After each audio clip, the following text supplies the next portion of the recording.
Boa noite.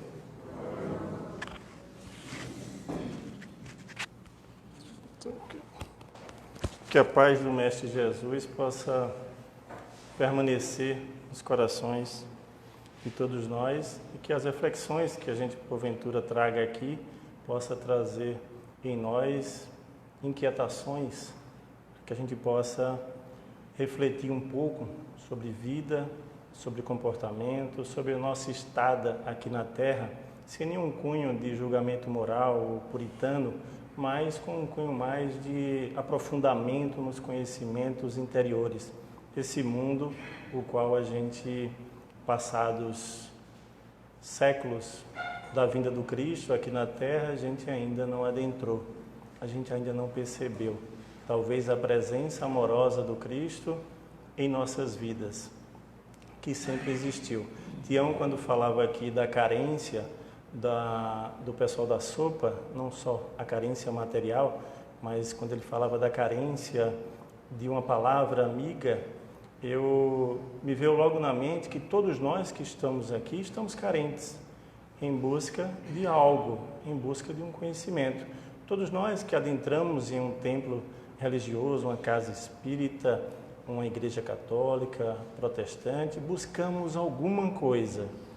Esse objetivo nosso ao adentrar nessa casa, nesses templos, é muitas vezes o conhecimento daquela doutrina, que ela possa nos consolar, nos confortar, tirar todas as dúvidas, ou pelo menos algumas dúvidas a qual a gente porventura tenha, mediante as experiências que a gente passou ou vem passando por algumas dificuldades, porque na maioria das vezes, quando buscamos uma ajuda, em sua maioria, não em todos os casos, mas na maioria é porque estamos precisando realmente, de fato, de algum consolo, de alguma explicação. E às vezes essa explicação só vem quando a gente adentra na experiência. E a experiência muitas vezes é penosa, como diz Emmanuel. A experiência na Terra, a vida na Terra, muitas vezes é muito penosa, é dura. Mas para que a gente possa ir amolecendo os conhecimentos e adentrando nesse mundo que quase que na escuridão das nossas sombras, como diz Jung, quando a gente faz esse mergulho lá para tentar, muitas vezes, erroneamente, encontrar uma pérola, encontrar algo que possa nos salvar, mas em sua maioria iremos encontrar nossas fragilidades. Isso é natural. Quando a gente adentra lá dentro e pergunta quem somos, de onde viemos, para onde vamos, quem sou eu? Então essa pergunta muitas vezes vem de uma forma muito penosa, de uma forma muitas vezes de caos, porque a gente não encontra nada de interessante. Muitas vezes não encontramos a pérola a qual a gente estava buscando, mas sim as nossas fraquezas, as nossas fragilidades. E esse aqui é o bom da busca, esse aqui é o ótimo da busca. É quando eu consigo encontrar algo que eu possa saber onde eu estou e a partir daí promover um pensamento diferenciado para com as coisas. Um pensamento diferenciado de um ângulo diferente. Muitas vezes nós não temos gerência sobre o pensamento do outro, não temos gerência sobre o mundo ou as coisas que acontecem com o mundo. Nos preocupamos, com política, nos preocupamos muitas vezes com a questão que está aí em voga do vírus, que adentrou, partiu da China e está adentrando, espalhando-se pelo mundo, mas a gente não tem gerência sobre essas coisas, nós só temos gerência sobre nós mesmos. Então precisamos colocar nossas máscaras, precisamos nos higienizar. Esse é o recado para quem está naquelas regiões. Então, mais uma vez, fica esse exemplo que muitas vezes nós não temos gerência sobre o externo, nós só temos gerência sobre o interno. Então, muitas vezes, quando eu só enxergo as minhas limitações, quando eu começo a enxergar apenas as minhas limitações, e quais são as minhas limitações? As questões materiais. Materiais não só de cunho material, as coisas que eu possuo, mas os sentimentos e tendências contrárias à caridade. Todo sentimento, toda tendência contrária, comportamento contrário à caridade, ela lá na frente ou agora está me fazendo sofrer, está me fazendo repensar meu rumo, minha vida, porque não está dando certo alguma coisa. Então isso, para mim, é uma tendência contrária à caridade, é algo material. Então isso é porque a gente foca muito nessas nossas limitações. Muitas vezes nós buscamos um corpo perfeito, não que a gente não vá buscar algo, uma academia, alguma coisa, porque muitas vezes a idade pesa e a gente precisa estar se movimentando, isso é natural, mas quando o nosso foco fica nesse corpo, ele é limitado. Ele é limitado, não levamos ele. Então, se não levamos ele, então essa é uma questão que a gente deveria repensar nossa importância que damos às coisas desse mundo, como diz Emmanuel. Emmanuel diz isso. A criatura humana sofre pela importância que liga as coisas desse mundo. Então, quanto mais importância eu dou às minhas limitações, mais eu sofro. Quantas vezes nós não sofremos por um emprego? Às vezes a gente está titubeando, brigas, isso, ou questões organizacionais quaisquer, muitas vezes no cônjuge, né, no relacionamento, muitas vezes mãe e filha, pai e filho, tantos relacionamentos que são limitados também. Só são dessa vida. Na próxima não sabemos se vai vir mãe, filho, irmão, outra pessoa. O emprego é agora e aí na próxima, ou daqui a alguns anos. Então são questões também limitantes, que não temos uma gerência sobre ela. Então quando a gente não tem uma gerência sobre ela e damos aquela importância tal, a gente sofre. Então é esse recado que Tião colocou para a gente, dessa carência. Nós temos uma carência profunda, que muitas vezes a gente não adentra para descobrir qual é. Quais são minhas carências? Então precisamos adentrar. Tem um livro interessante que é Pelos Caminhos de Jesus, psicografado por Divaldo Franco, psicografia dele e pelo espírito Amélia Rodrigues, que fica aqui a dica de leitura, porque nele tem diversas pérolas interessantes, diversas frases e histórias interessantes. Aliás, a obra de Amélia Rodrigues e a de Humberto de Campos, em sua maioria, traz ensinamentos profundos sobre a passagem do Cristo aqui na Terra. Segundo relatos, né, se pegarmos alguns versículos bíblicos, ali está o versículo, né, trazendo algumas passagens, muitas vezes cortadas, e aí Amélia Rodrigues, e também nas obras de Humberto de Campos, ele acaba trazendo para a gente uma amplidão, como se deu aquele caso. E é bem interessante que aí a gente tem uma noção maior de tudo. Mas, já que o tema não é esse que a gente fez esse prefácio, mas fica aqui a dica de leitura Pelos Caminhos de Jesus. Ela diz o seguinte, uma das passagens do Cristo conversando com João, o evangelista, bem como o restante dos mais alguns apóstolos, e ele diz, Amélia Rodrigues, através de Divaldo Franco, diz, o Cristo diz, vamos batalhar, porque esse diálogo, ele diz essa frase, porque João estava preocupado com a propagação da doutrina cristã aqui na Terra. Como é que isso iria se dar? E aí o Cristo diz, vamos batalhar para que a vida aqui na Terra seja apenas uma oportunidade de aquisição de valores para utilização na vida futura. Então, o desejo do Cristo é que a vida aqui na Terra seja apenas vista como uma oportunidade para aquisição de valores. Que valores são esses? Valores morais, valores intelectuais. Estamos aqui para adquirir competências, habilidades, desenvolver habilidades, competências. A gente não leva nada material, não leva nada limitante. A gente leva tudo aquilo que a gente consegue criar habilidade, competência. Quando a gente adentra num curso, eu sempre repito esse exemplo, mas quando a gente adentra de um curso, vou fazer um curso de arquitetura, subentende-se que quando terminar o curso de arquitetura, eu vou saber fazer um projeto. Então, subentende-se que aqui na Terra nós estamos para passar por diversas experiências boas, ruins, mais ou menos. Não existe um sim ou não, existem várias possibilidades. E a partir daí eu adquiri forças, habilidades, competências para chegar na vida futura e utilizar esse conhecimento. Trabalhou com pressão? Você trabalhou assim? Não gosto de pressão, não trabalho assim. E aí? Então nós precisamos desenvolver nossas habilidades. É como Joana de Ângeles diz em um artigo na revista Reformador, chamado Aferição de Valores. Nós estamos aqui para que nossos valores sejam aferidos constantemente. Então é tanto que muitas vezes a gente pede, por exemplo, paciência. Eu queria tanto ter paciência, Senhor, me dá paciência. Como é que a gente vai treinar a paciência? Se não vier as intempéries, os aperreios da vida. Só assim. A paciência não vem por ausência de problemas, ausência de dificuldades. Ela vem com a competência que eu vou adquirir quando eu treinar aquilo. Você é honesto? Não sei, nunca trabalhei com dinheiro, só sabe se for trabalhar com dinheiro. Então um dia você vai trabalhar com dinheiro. Aí você vai dizer, trabalhei tantos anos com dinheiro, assim, eu sou honesto. A competência para a gente desenvolver. Então nós precisamos desenvolver essas competências.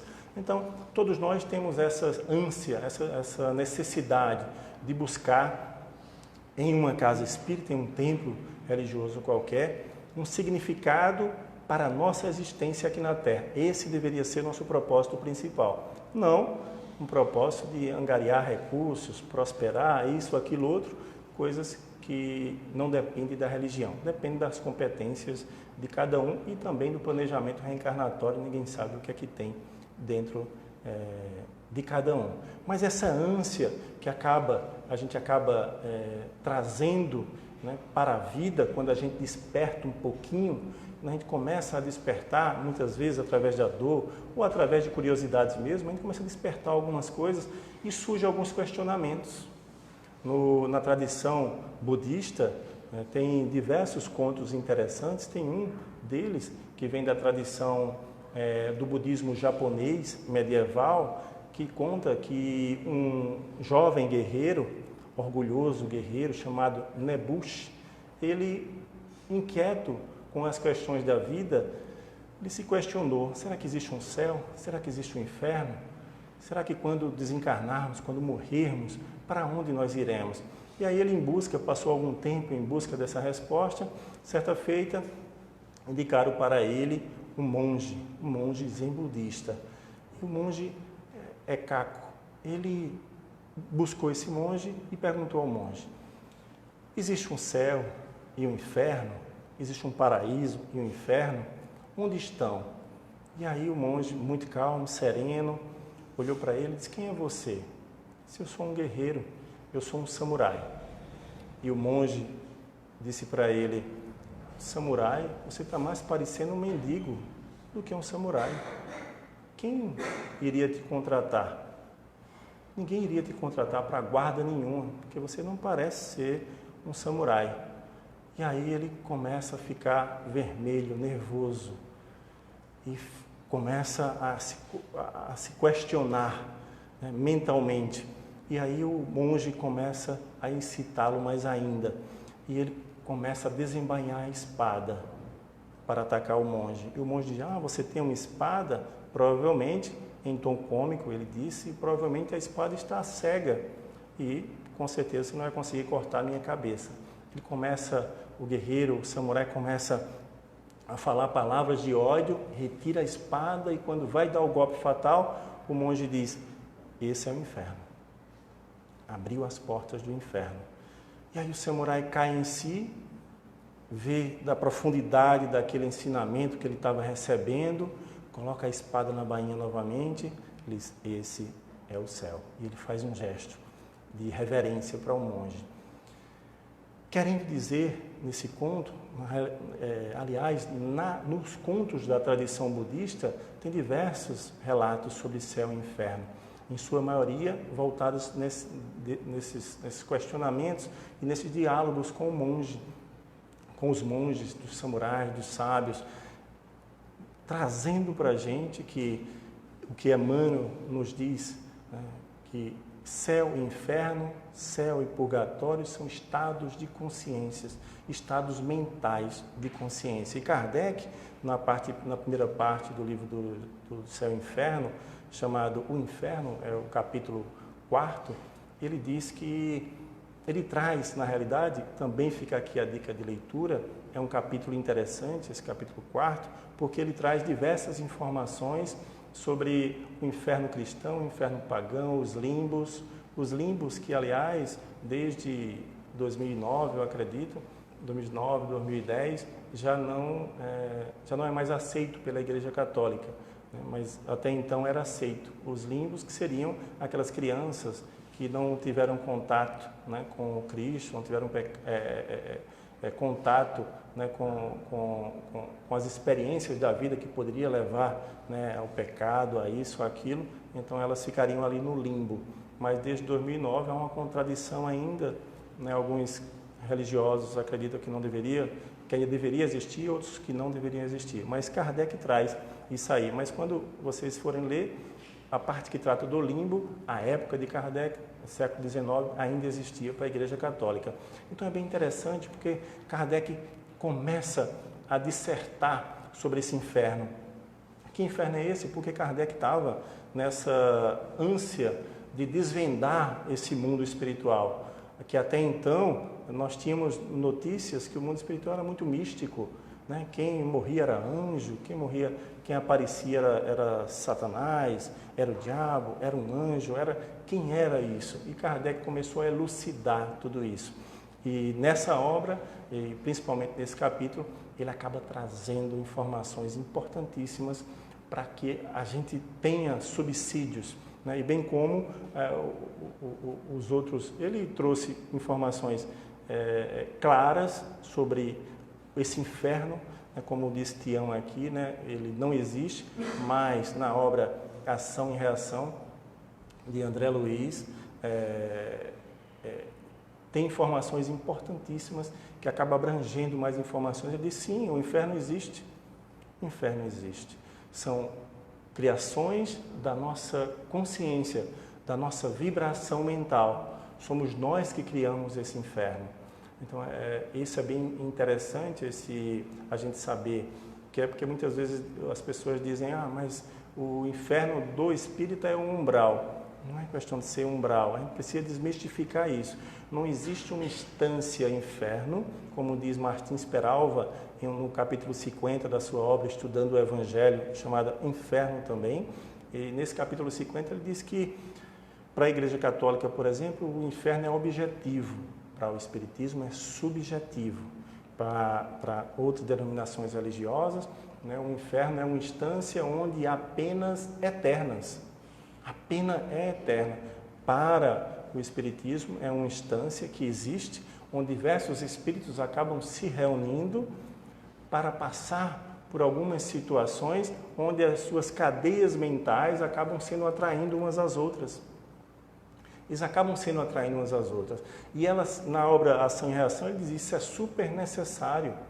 Isso é muito necessário para que as criaturas que estão ali em penitência ou em faltas graves, ou em penitência, ou em faltas graves, acabam passando um período, né, um período de análise consciencial, que para elas, como tem matéria-prima dentro delas, dentro de todos nós, né, nós espíritas, por exemplo, acreditamos que existe um umbral, então nós iremos com esse pensamento que existe um umbral.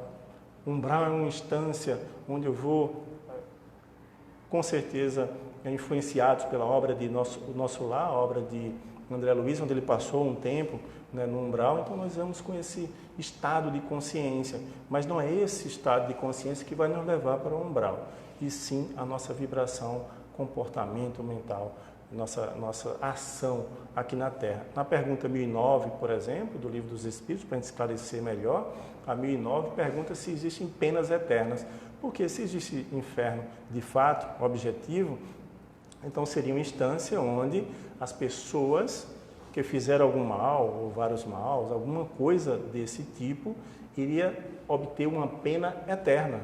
Iria para lá e não mais iria sair. E aí Kardec questiona, existem penas eternas? Na pergunta 1009. E aí ele obtém, na realidade é Santo Agostinho que responde essa pergunta. E ele vai dizer, examinai a vossa consciência e tem uma lógica.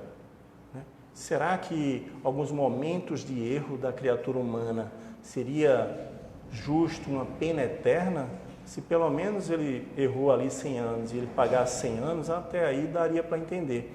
Mas uma pena eterna, se ele errou 30 anos, 50 anos aqui na Terra, 70 anos, ele vai passar eternamente sem nenhuma chance, já que o Cristo nos falava do perdão 70 vezes 7?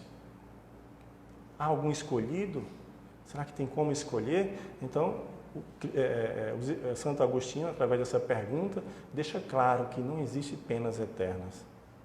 Existem locais propícios para que as pessoas façam esse exame de consciência e são atraídos através dessas ondas mentais a qual ele está vibrando naquele momento. Pergunta 1012, por exemplo, a 1012A questiona se céu e inferno, se existe esse céu e inferno como instâncias.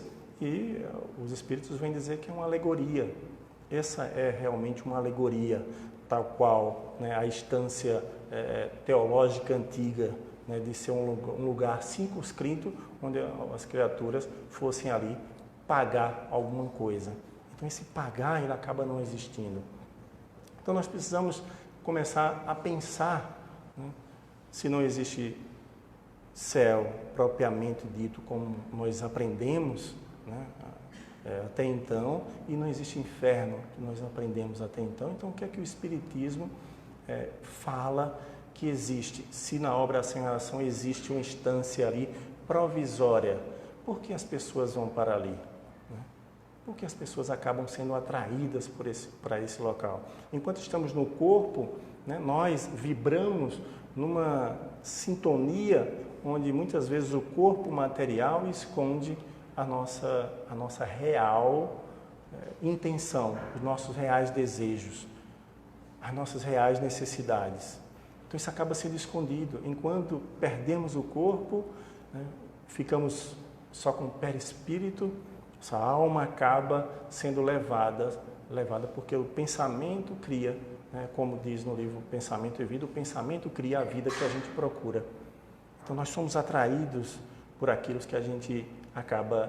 tem um livro chamado Mecanismo da Benignidade, que mostra diversos relatos de influência espiritual, por exemplo, de espíritos que acabaram influenciando outros espíritos, né, aqui na Terra, espíritos encarnados, né, que são pessoas, todos nós somos pessoas, a gente precisa também quebrar esse tabu, né, de achar o espírito falou, o espírito assim. O espírito é uma pessoa normal, né? O espírito é uma pessoa normal, não existe nada anormal. Esse misticismo que existia no passado precisava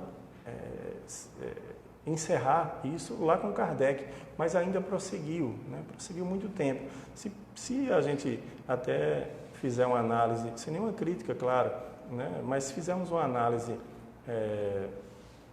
mais fria, até então, até os próprios expositores espíritas, todos eles eram médiuns, né? Raul Teixeira, né? O médium Raul Teixeira, Chico Xavier, Divaldo Franco, dentre outros. Hoje, se olharmos os expositores que estão aí, né, divulgando a doutrina pelo mundo, se não me falha a memória, se não estiver enganado, mas só tem o Divaldo mesmo. Mas Haroldo Dutra, quem é o mentor espiritual? Rossandro Clide, quem é o mentor? Sérgio Felipe, quem é o... Então, assim, são espíritos, pessoas que estão aqui e me parece que vieram para desmistificar também muitas coisas, né, que existiam ainda, que acabaram existindo até então e ainda existe, né? Muitas casas espíritas acabam dando muito valor, por exemplo, às comunicações mediúnicas, né, onde muitas vezes os espíritos ditam a norma da casa, né, e espíritos são pessoas. Nós, quando desencarnarmos, vamos ser espíritos sem corpos. E aí, vão escutar a gente? Cada um que siga seu caminho, né, precisa ter um cuidado quanto a isso, né, para a gente também não achar que essas comunicações... Ali, com Kardec, Kardec estava bem assessorado e acabou trazendo para a gente informações importantíssimas, né, que acabou tendo como...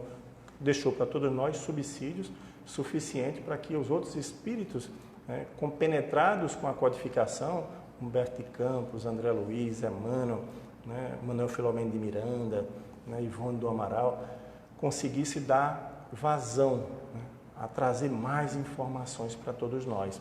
Então Kardec desmistifica, né, esse inferno, né, ao qual a teologia nos trazia, né, como instância, física, né, que existia, dizendo que é apenas um estado, né, de consciência humana. E no livro Ação e Reação, Emmanuel, logo no prefácio, vai dizer isso, né? Essa instância é apenas uma criação mental, a qual a gente, né, acaba, que é um reflexo de nós mesmos. Na realidade, ele diz isso, né? Essa instância que a gente vibra e segue para ela, muitos irão seguir para ela, acaba sendo, né, um reflexo de nós mesmos, né? E no próprio livro, Ação e Reação, na realidade é uma expedição que eles estão fazendo para a Mansão Paz, é uma instância, me parece que ligada ao nosso lar, mas onde ela se encontra em um local mais denso, né? E aí André Luiz, quando chega nessa mansão, na realidade é uma colônia espiritual de abrigo para espíritos que estão ali, né, nesse inferno, entre aspas, né, passando por essas dificuldades vibracionais. E aí André Luiz fica espantado com o que ele vê, né, ao redor da mansão, né, que ele vê ali nuvens negras, vê como se fosse realmente um inferno, né, tal qual o predito nas obras poéticas, né, mas ali tudo criação mental daquelas pessoas que acabavam se atraindo. E André Luiz até pergunta, puxa, quem são esses seres que estão ali? Quem são esses seres? São índios aborígenes, são canibais, quem são esses seres que ali estão? E aí, para espanto dele, ele obtém como resposta, ali são aquelas pessoas que se comprometeram moralmente com algo e acabaram titubeando, acabaram deixando de lado. E aí o peso da consciência ficou e eles acabaram, né, com o peso da consciência. Quando a gente faz algo de errado e pesa a nossa consciência aqui na Terra, a gente já, puxa, imagina no plano espiritual. Imagina você perder o corpo. Vamos supor, se caísse um meteoro aqui, todos nós morrêssemos, né? Seria uma maravilha, né? Um desencarne fantástico. E aí todo mundo desencarnou. E aí imagina a gente, eita, e agora? Né? Fiz besteira, era para ter ajudado fulano, era para ter feito aquilo, era para ter feito aquilo outro. Mas, rapaz, eu vim com esse propósito de fazer isso e de repente... Então, tem tantos exemplos dessa forma. Então, fica aquele peso consciencial. Esse peso da consciência e esse processo de culpa interna acaba nos levando para essas instâncias, que muitas vezes eles estão ali no mesmo local, mas não se veem. Eles estão ali no mesmo local, mas acabam não se vendo um ao outro. Mas o local é um local onde o Cristo permite que isso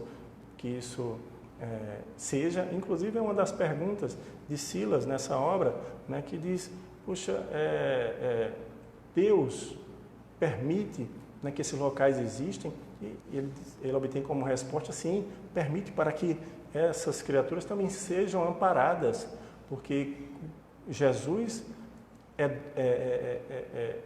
não é dono a palavra que ele usa, mas Jesus, ele protege, ele ajuda em todos os locais. Então tudo isso aqui é dele, né? E aí o Cristo, até o Silas vai dizer, o Criador atende a criatura por intermédio das próprias criaturas. As próprias criaturas acabam se ajudando mutuamente. E esses exames de consciência que é necessário que a gente faça, se a gente puder antecipá-lo o quanto antes, acabamos sofrendo menos. Esse sofrimento, ele não é que seja, conforme diz poeticamente, opcional. Muitas vezes a gente não tem cabedal de competência suficiente para lidar com a dor, isso é natural, né? Cada um lida com a dor de uma forma, não é porque somos espíritas que vamos dizer que a gente não chora, que a gente isso não chora, se acaba, sem dúvida alguma, né? Mas se refaz e tem um entendimento, tenta buscar um entendimento para com aquilo. Então, se a gente conseguir, né, ter essa noção, né, do que é céu, o que é o inferno, na obra de Martins Peralva, estudando o Evangelho, na obra Ação e Reação, né, conforme eu falei aqui na obra Renúncia. A obra Renúncia tem um diálogo bem interessante do padre Damiano com a Madalena, e o padre Damiano explicando que céu e inferno é apenas um estado de consciência. A obra Renúncia é fantástica, a obra Libertação é uma obra de André Luiz, que traz também informações, né, trazendo essa mesma informação de Kardec, né, que esses locais físicos, né, que a gente pensava, que a gente imaginava anteriormente, ele acaba não existindo. É o local físico, conforme a teologia falava, mas essa instância necessária para o melhoramento da criatura humana, ela é necessária. Então, muitas vezes, como eu falei no início, nós nos preocupamos muito com nossos limites, com as coisas que a gente não consegue gerenciar. As coisas que a gente poderia gerenciar, muitas vezes a gente não toma conta. A gente não toma conta. E quando adentramos numa casa espírita, por exemplo, ou um templo religioso, nós buscamos um conforto. Mas muitas vezes é como um navio. A gente joga a âncora e espera que o navio saia, parta. A gente jogou a âncora. Não precisa puxar a âncora para que o navio saia. Mas a âncora está lá. Com a âncora lá embaixo, a gente não consegue. Então, a gente precisa dar uma ajuda. É o que os Espíritos falavam, né, a Kardec no Livro dos Espíritos. Um pouquinho de vontade, um pouquinho de esforço, para que a gente possa fazer esse mergulho interior e tentar buscar algo mais profundo, né, um sentido maior da vida. Porque somos espíritos. Se somos espíritos, as coisas desse mundo são temporárias. A não ser os ensinamentos que eu vou adquirir passando pelas coisas desse mundo. Esse eu poderia dar uma maior atenção. Mas a gente realmente não dá essa atenção e a gente começa a sofrer. Começa a sofrer paulatinamente. E a gente acaba gostando muitas vezes do sofrimento e não quer sair dele. Muitas vezes as pessoas acabam buscando uma ajuda terapêutica e quando a gente indica alguma coisa, que a pessoa possa fazer algo para se melhorar um pouco, para sair da rotina, para modificar um pouco a rotina, porque a rotina dela já está consolidada de diversos anos, que ela possa sair alguma coisa, ela não sente um mínimo de vontade. Natural, por conta muitas vezes de uma depressão ou de alguma doença que acaba deixando quase incapacitada de fazer alguma coisa, mas precisa um pouquinho de vontade. E muitas vezes as pessoas dizem, não, mas eu não quero, eu não sei se eu quero mudar. Eu não sei se eu quero mudar. Eu estou sem forças, eu não sei, eu acho que eu não quero. Então ali está razoavelmente cômoda, muitas vezes, a situação, para que a gente possa. E muitas vezes a gente consegue até ajudar as outras pessoas, mas não consegue nos ajudar. Isso acontece com muita gente, né? A gente consegue ajudar os outros e não consegue nos ajudar, né? Às vezes a gente consegue, como diz o capítulo 7 de Mateus, né? Capítulo 7, versículo 3, a gente consegue olhar um cisco no olho do irmão, no olho do outro, mas não consegue enxergar a trave que está no nosso. A gente consegue enxergar um cisco no olho do outro, mas não conseguimos enxergar a trave que está no nosso. Aí daí muitas vezes a gente quer mudar o mundo, mas não queremos mudar o nosso mundo. Muitas vezes a gente quer que o outro mude, mas não queremos mudar. Muitas vezes quando lemos alguma coisa, vimos uma palestra, alguma coisa, isso aqui fulano deveria estar aqui. Porque não era a gente. Se o outro não está, eu estou aqui. Eu tenho gerência sobre os outros? Não, não tenho. Eu tenho gerência sobre mim. Então a gente só consegue mudar a nós mesmos. A gente não consegue mudar os outros. Certa feita eu faço atendimento na área da psicologia. Eu trabalho, na realidade, em outra área, mas eu também fiz a graduação do curso de psicologia, fiz algumas especializações para fazer trabalhos voluntários. Então, eu faço trabalho voluntário na área da psicologia já uns 2, 3 anos, mais ou menos. Fiz o curso de psicologia só para fazer isso e continuando fazendo. Pena que estou só, né? Então, assim, são poucas, eu só atendo 2 noites na semana, então atendo 5, 6 pessoas. e tem quase 30 na fila de espera. Como é voluntário, é gratuito, é uma carência muito grande, né? Apesar de que tem algumas clínicas aqui da cidade que também proporcionam atendimento gratuito. E aí, uma certa feita, eu fui dar uma palestra em um centro aqui em Caruaru e uma senhora me procurou e disse: meu sobrinho está precisando de ajuda, que você pudesse atender ele e tal.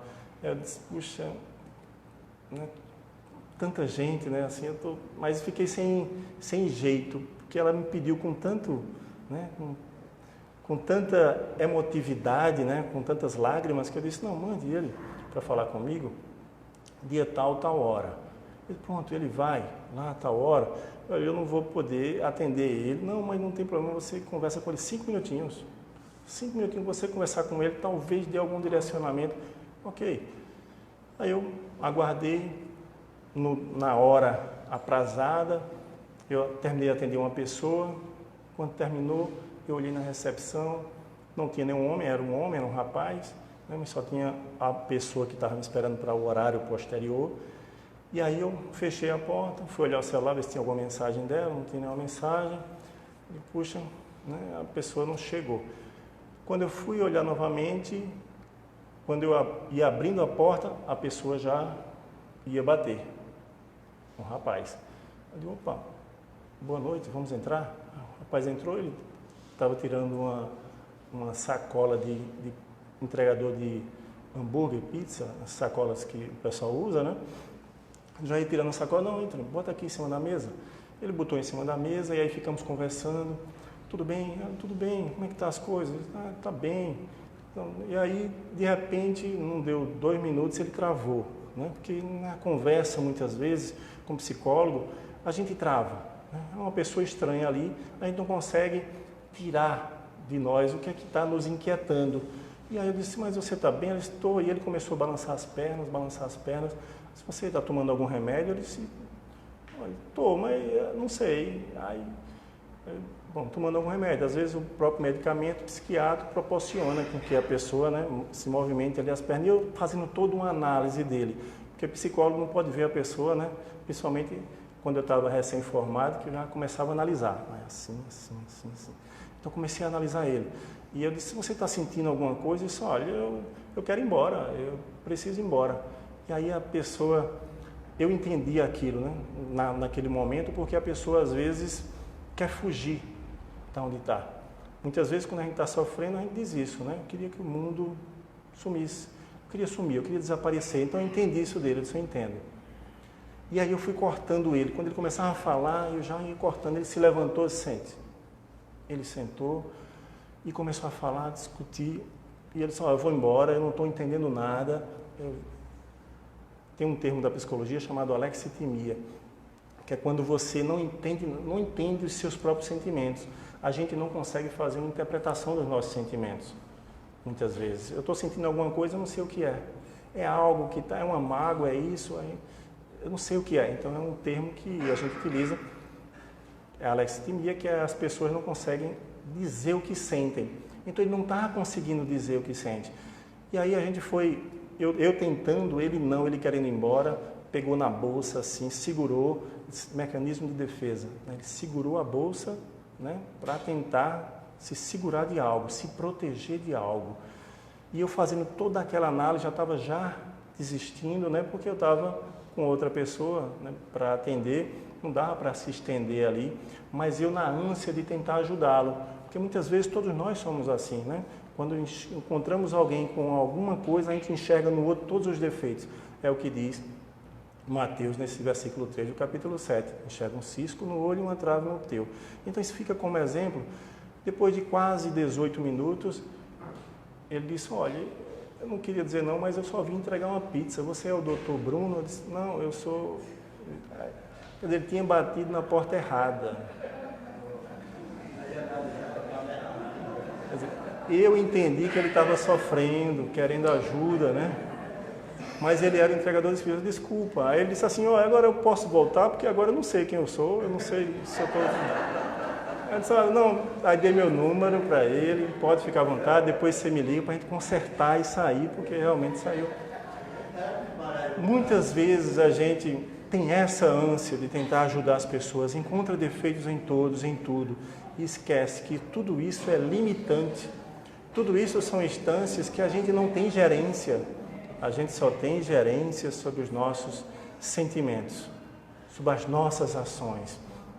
E essa mensagem da doutrina espírita, Kardec, na realidade, lá no capítulo 29 do Livro dos Médiuns, ele tem uma frase que ele disse lá no século XIX. Está lá no capítulo 29 da obra do Livro dos Médiuns. Lá no século XIX ele disse essa frase, mas para mim essa frase perdura e está mais atual do que antes. Ele diz assim, o Espiritismo, à época, ele disse, o Espiritismo que apenas acaba de nascer, é muito bem apreciado, muito bem divulgado, porém muito pouco compreendido entre seus adeptos. Então Kardec disse isso lá no século XIX, que o Espiritismo era pouco compreendido e ainda está sendo pouco compreendido, porque a gente está olhando muito para o externo, a gente precisava voltar para o nosso interno. Voltar para o nosso interno e tentar nos entender, para que nossos passos amanhã ou hoje sejam bem mais fáceis, para que a gente sofra menos. A ideia da vida é essa. Passar pelas experiências é inevitável, não temos gerência. Não temos gerência, iremos passar pelas experiências. Elas irão chegar. Hoje, amanhã, irão chegar. A qualquer momento vão chegar. Não precisa procurar. Muitas vezes a gente procura, mas não precisa procurar. Quem procura acha, né? Mas não precisamos procurar. Chega, bate à nossa porta constantemente.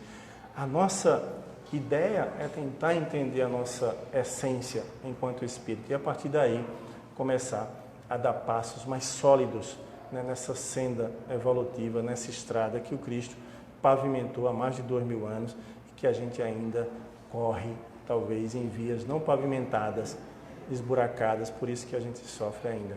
Boa noite a todos e obrigado pela paciência.